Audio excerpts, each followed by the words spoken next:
my next question for you guys now is, what inspired you guys to play rugby generally? Who's gonna start? You can start, Soma.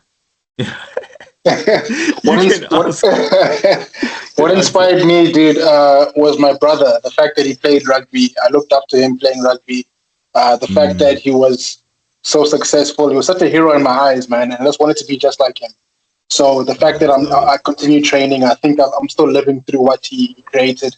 So what really inspired me was my brother playing rugby, and I just feel like I hope I can inspire other kids, other family members to also play rugby. It's a wonderful sport, and it just creates a lot of opportunities for you as well. It just grounds you as a human being. So that's what really inspired me, my brother, basically. No, that's very inspirational. Thank you. No, that's dope. That's really dope, man. Shout out to your brother, man.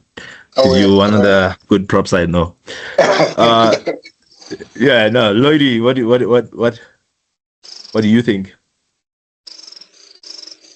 Please repeat your question. My network is shady, mate. Oh, your network is off.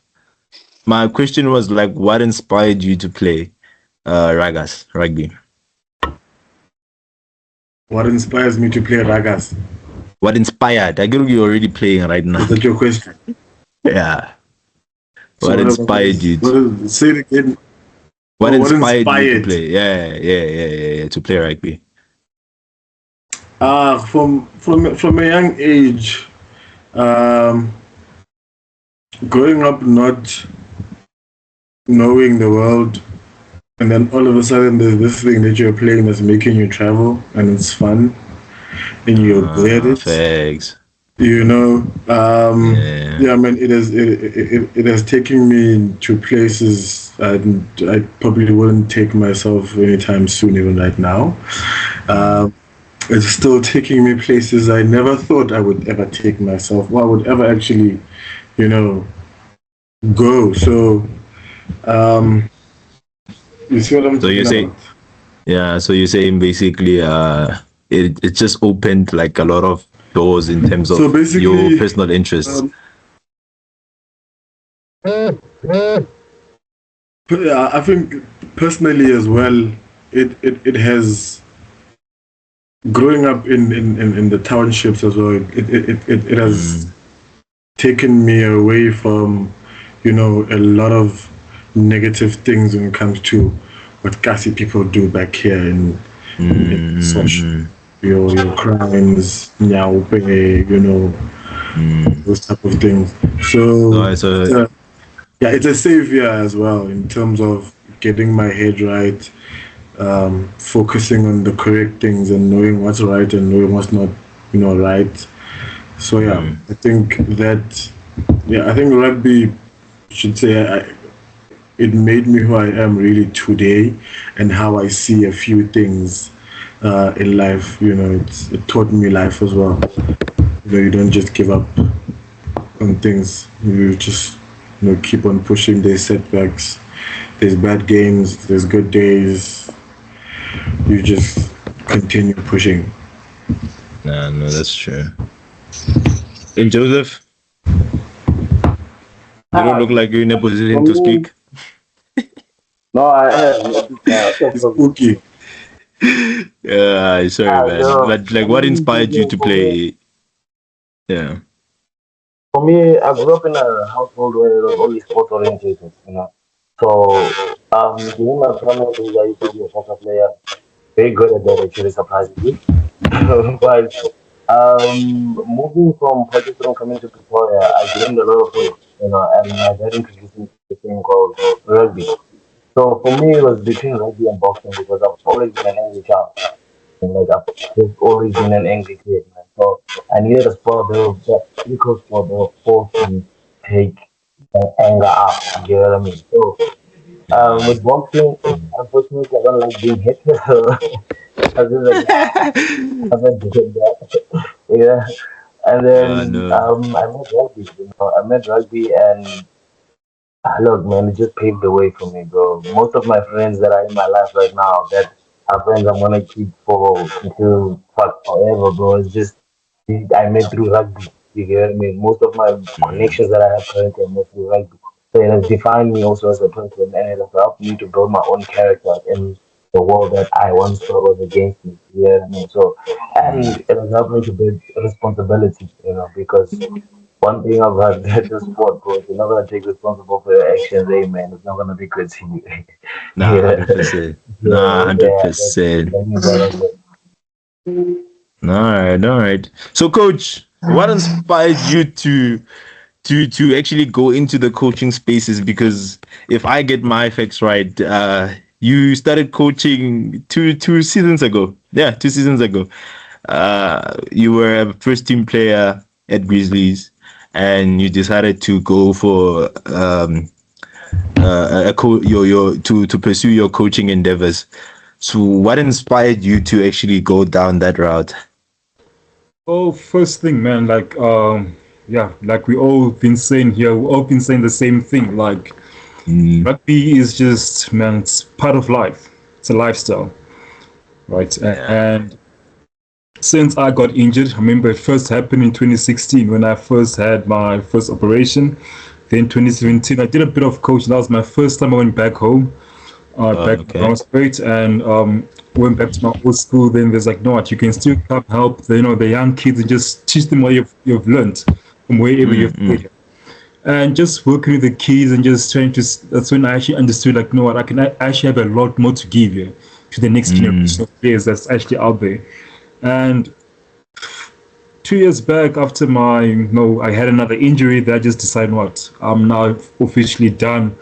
It's time for me to give path for the next players to come through, and I've played enough rugby in my life, and now it's time for me to give back all that I've learned from different coaches that have actually coached me, and also to be creative and also try to change the game, because the game, man, it has to grow. And I believe, like, if you all bring our ideas as players and all as coaches, it will definitely grow. The game will definitely to be something else. Yeah. So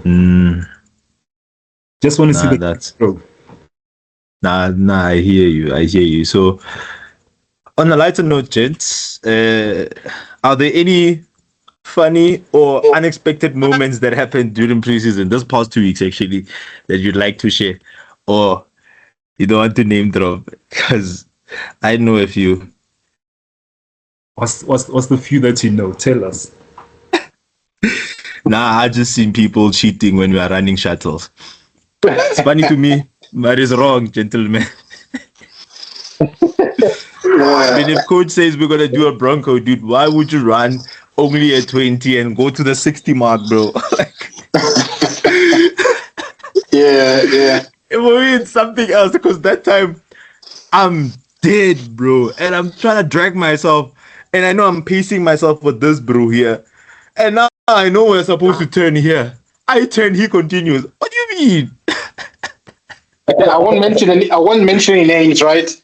But we were doing the testing, the 10 meters, 50 meter testing. Yes. There's a particular guy that plays the position that I'm playing as well. Anytime that I would put up, he has to be better than me by some margin. So if I say I ran a 10 meters in about 1.8 seconds, he has to be 1.7. But he wasn't 1.7. He just has to be better than me for some reason. So that's just a funny story that I have. Some people, this is my story. I hear you. Yeah. So, Lloyd, for the past 2 weeks, like, is there anything funny that you saw, or some unexpected moments that you saw during training?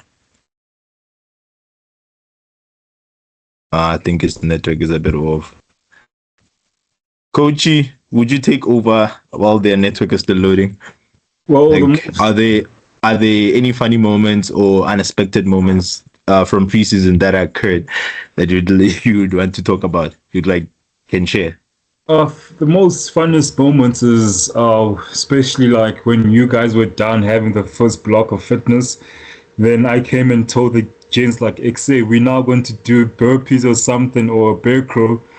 Then all of a sudden, just see all those guys, just literally, even the most quietest guy who I'd never expect to complain or moan or be complaining. I'm like, yeah, It's getting tough. It's preseason. It's getting tough, boy. It is tough, man. But I think it's tough because bros are just bringing their game, and people are just coming to training. And like you said earlier on, like the numbers show and people show up, and I think that is more motivation for us as players to actually, you know, when you're at work, you're thinking, ish, should I actually go to training? But when you look to the side, you see there's your kit bag is there. It means that after work you have to go grind. You know what I mean?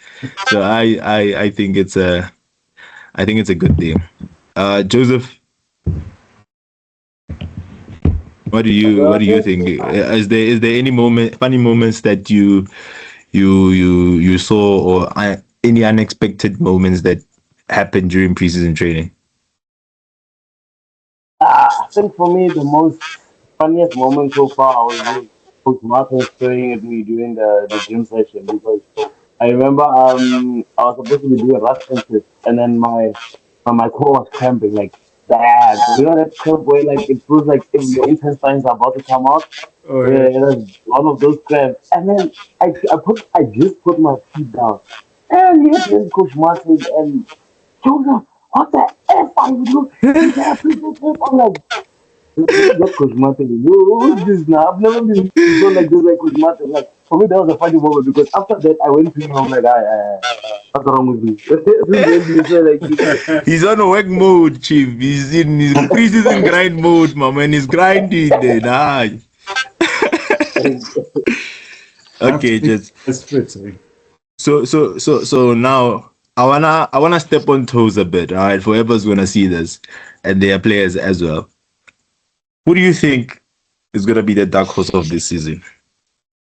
Considering that we were the dark horse last year in the first team. Who do you think is gonna be the dark horse? What? Is it gonna be a repeat or You know somebody what? else? I think Harlequins. Harlequins. People keep forgetting Harlequins. Harlequins has won this before. Harlequins is quite talented. Harlequins has a squad depth. Harlequins has experience. Like, we never know what they're going to bring. They've been there before. They've won before. So you just never know what they're going to bring. This is my dark horse, is the Harlequins. You think so? Yeah, just, we can't underestimate them, man. They've been there before. They've won the tournament before. They know what it takes to win. Maybe they're just rebuilding, but we never know. Okay, that's interesting. What do you think, Joseph? I'll have to agree with Paul on that one because, you know, when your ears are always down to the ground, you know, you hear certain things, you know what I mean? So, and a little birdie told me that Harlequins are going to have the Ugandan players. Sure. You know, so with them having played the captain last year, I would like to feel that they were adapted to it and maybe they like just bring a different side to them that maybe we didn't see last year. You know, also, it could be true, it could be untrue, but then I feel like change is going to be definitely the dark horse this year. Like, yeah. Yeah. Okay, coach. Who do you think? I'll definitely give it to this team. I think it's the team that actually just recently put out of the Super League, Centurion. Oh yes. Yeah, with Jackpot Kitter there now, like, I don't know, man. Like, you never know what he's going to bring. You said it's who? Jackpot Kitter. Pot Kitter. Okay. Yeah, man, like, I don't know, man. Like, it just feels like, you know, he's probably going to pull out players, you know, he's played, I remember he also played for Brackton one game. Yeah. So probably players from the Falco region might be coming down to Carlton because we wouldn't want to come and play in the Carlton. And since him being there, and you know, also the old Centurion players that still left, and it's been a club that's been that actually has a good culture. So definitely, I'm going to give it to Centurion. Like, I believe, and also they're the only club that have actually been able to beat Naka, the champs, a couple of times. A number of times, man. Ew. They know how to beat the big clubs, and not to say the small club. They're also a massive club, also with a massive history. But with them also losing 8 players to Wolverines plus the coach. I think it's going to be the new rebranding of a new club now, new type of style also from not from the from the old Centurion to maybe we might expect a new Centurion. Who knows? Yeah. That's true. That's true. Lloyd's network is still giving us problems. So, but then, gents, I just want to wrap it up, right? Hey, mate, I'm listening. But we can't see you. But then, gents, I just want to wrap it up, right? What do you think with this last question? What do you think, like, club rugby? What role do you think that club rugby plays into building communities, or a step that they can get, or the step that they can take into helping communities come together, support the game, support rugby? Like, because we see it in other provinces where there's tons, hundreds, thousands of people that come to watch a local game, and it's a league game. It's not like it's a big tournament or anything, just any other league game. What role do you think that club rugby in general can play, especially in the regions like Pretoria, where we do have support, but then it will be nicer to have it like in the numbers like the other provinces? Like, what do you think are the steps that club rugby in general can start taking? Coach, tell me your thoughts. Well, man, like, first of all, man, I believe club rugby, it's basically community rugby. So the clubs, I believe they have to get more involved into the community. I believe every community has errors, like that are troubling them. Can be drugs, can be the homeless people. It can be, there's a lot, man. Like, it can be service delivery. Then you find, like, in the Cape or in the Eastern Cape, we find like all these clubs, right? It's like on a Sunday they'll have soup drives, blanket drives, or they also have like an anti-drug foundation day where they just take all the kids to the rugby, to the local clubs. They'll have just a fun day for the kids, just to keep them away from the streets. Or let's say there's a porthole that's very close by to the club. You'll find the team, okay, the first team guys, the second team or third team guys, then they go and just fix those potholes around, just to show that they're also part of the community. So I just believe it's just those small things, man, that's what makes a club more involved into the community, man. So, yeah. Nah, that's good vision there. That's good vision, and I hope Bruce are watching and will be listening as well, because I feel like this is very sound advice. I think that is a good step to actually touch the community, I think. Yeah. What are your thoughts, ONKE?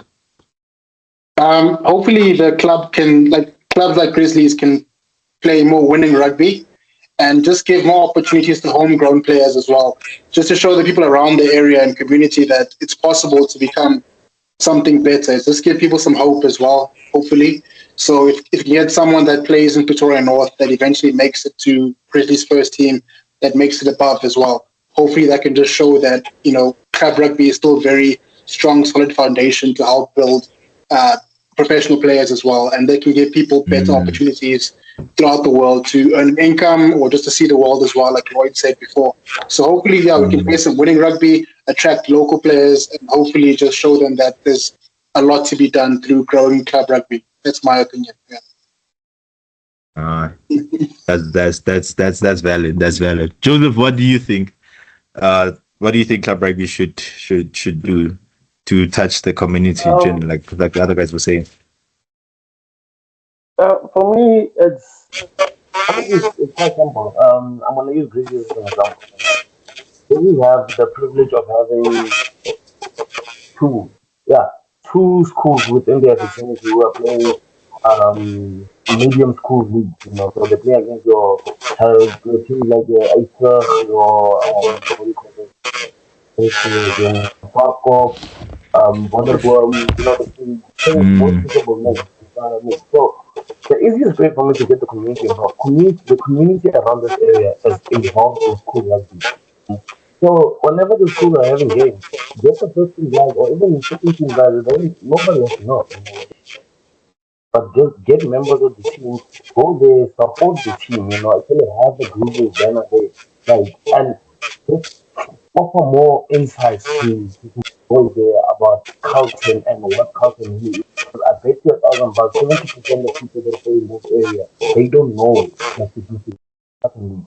They just think Grizzlies is playing another club rugby league that's just random. You see what I mean? So yeah, the change is start in that and going to these schools and actually giving them knowledge about what culture really is, and actually supporting and having a hand in these schools. Because immediately when these boys are done with matric, they will come and join the amateur, group by group. Things like that, you have a team that grows. And then you have a culture also on top of that. You're building a new different culture. But to me, I feel like that's what club rugby can do. Nah, that's beautiful, gent. No, gentlemen, thank you for your time. I really appreciate taking your time being here on Rock and Roll. It is a big honor to have you guys taking your time to join me on this first ever open mic as my guests here. I really appreciate it, guys. And I just want to say, gents, all the best, man, going forward. I know I'll be with you guys sweating on the field and everything. But then I just want to say, gents, let's push throughout the season. Let's also open ourselves to learning more things, because like coach was saying, like there's a lot of things that we can learn, you know what I mean, in the game. And it's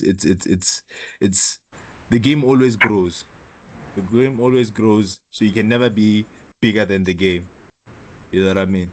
So yeah, gentlemen, thank you for your time. I really appreciate it. And yeah, have a beautiful weekend ahead, and we will chop it up.